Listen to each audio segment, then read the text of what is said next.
നമസ്കാരം എന്റെ പ്രേക്ഷകരെ വലിയ സ്നേഹ നമസ്കാരം. നോക്കൂ, നരേന്ദ്രമോദിജി ഭരണത്തിൽ വന്നതിന് ശേഷം ആദ്യം ചെയ്തിട്ടുള്ള കർമ്മങ്ങൾ എന്തൊക്കെയാണെന്ന് നമ്മൾക്കറിയാം. അതിൽ എടുത്തു പറയേണ്ട ഒന്ന് തന്നെയാണ് നോട്ട് നിരോധനം എന്നുള്ളത്.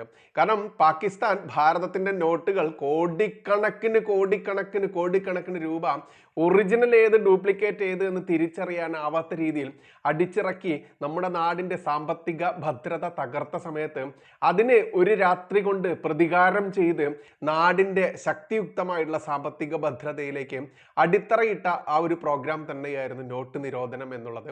അതുകൊണ്ട് തന്നെ ഭാരതത്തെ സ്നേഹിക്കുന്ന, ഭാരതത്തിന്റെ ഉന്നമനങ്ങൾ അതല്ലെങ്കിൽ ഉയർച്ചകൾ അറിയുന്ന ആളുകൾക്ക് അതിന്റെ ഗുണം അറിയാൻ പറ്റും. പക്ഷേ ഇന്നും അതിനെതിരെ രോധിച്ചുകൊണ്ട് ചിലച്ചുകൊണ്ടിരിക്കുന്ന രാജ്യദ്രോഹികളോട് ഒന്നും പറയാനില്ല. ഞാനിത് പറയാൻ കാരണം എന്തെന്നറിയാമോ? രാജ്യത്തിന്റെ സാമ്പത്തിക ഉന്നതിയിലേക്ക് കുതിക്കുന്ന ഈ വേളയിൽ രാജ്യത്തേക്ക് കള്ളപ്പണം ഒഴുക്ക് തടഞ്ഞുകൊണ്ട് ഇസ്ലാമിക ഭീകരന്മാരുടെ വേരറുത്ത നരേന്ദ്രമോദിജിയുടെ ആ ഭാരതത്തിന്റെ ശക്തിയുക്തമായുള്ള ഈ ഭാരതത്തെ തകർക്കാൻ വേണ്ടി വിദേശ രാജ്യങ്ങളിൽ ഇരുന്നു കൊണ്ട് കേൾക്കുമ്പോൾ ചെറുത് എന്ന് തോന്നുന്ന രീതിയിൽ തന്നെ വ്യത്യസ്ത രീതിയിൽ വിദേശങ്ങളിൽ ജോലി ചെയ്യുന്ന നമ്മുടെ മലയാളി പ്രവാസികൾ അടക്കമുള്ള ആളുകൾ അയച്ചു തന്ന ഒരു വിവരത്തിന്റെ അടിസ്ഥാനത്തിൽ ഞാൻ ഇന്ന് വലിയൊരു അന്വേഷണം നടത്തി നോക്കി. അതിൽ ഞെട്ടിക്കുന്ന ഒരു യാഥാർത്ഥ്യം അറിഞ്ഞതുകൊണ്ട് അത് നിങ്ങൾക്ക് മുൻപിലേക്ക് വെക്കുന്നു. നമുക്ക് കുവൈറ്റ് എന്ന് പറയുന്ന അറബ് രാജ്യം, അത്തരത്തിൽ ഒട്ടേറെ അറബ് രാജ്യങ്ങൾ, ഈ രാജ്യങ്ങളിലൊക്കെ വെൽഫെയറിന് വേണ്ടിയിട്ട് എന്ന് പറഞ്ഞുകൊണ്ട് പ്രവാസ ലോകത്ത് ജോലിയെടുക്കുന്ന ഓരോ വ്യക്തികളെയും സമ്മർദ്ദം ചെലുത്തിക്കൊണ്ട് 2.5 ദിനാർ അതല്ലെങ്കിൽ UAE ആണെങ്കിൽ ദിർഹം, ഇത്തരത്തിൽ ഏകദേശം 10-750 രൂപ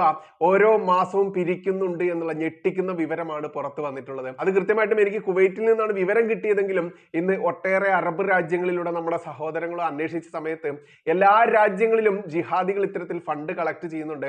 ആ കളക്ട് ചെയ്യുന്ന ഫണ്ടുകൾ ഭാരതത്തിലേക്ക് എത്തിച്ച് ഭാരതത്തിനെതിരെ ശക്തമായിട്ട് ജിഹാദി പ്രവർത്തനത്തിന് ഉപയോഗിക്കുന്നു എന്നുള്ള ഞെട്ടിക്കുന്ന ആ വാർത്ത നിങ്ങൾ അറിയേണ്ടതുണ്ട്.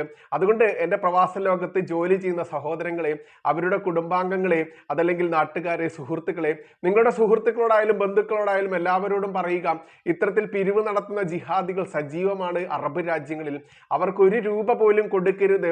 നിങ്ങളുടെ വെൽഫെയറിന് വേണ്ടിയിട്ട് അതാത് രാജ്യങ്ങൾ മുൻകൈ എടുത്തുകൊണ്ട്, പ്രത്യേകിച്ച് ഒരു ഭാരതീയൻ എന്ന് പറയുമ്പോൾ അത്ര കണ്ട് നിങ്ങൾക്ക് കെയർ കിട്ടുമ്പോൾ ഇത്തരത്തിൽ ജിഹാദികൾ നമ്മുടെ പെറ്റ നാട് തകർക്കാൻ വേണ്ടി കാട്ടിക്കൂട്ടുന്ന ഈ ശുദ്ധ തെമ്മാടിത്തരത്തിന് നിങ്ങൾ കൂട്ടുനിൽക്കരുത് എന്ന ആ ഒരു ചെറിയ വിവരം മാത്രമേ ഇവിടെ പങ്കുവെക്കുകയാണ്. നന്ദി, നമസ്കാരം. ജയ് ഹിന്ദ്, ജയ് ശ്രീറാം.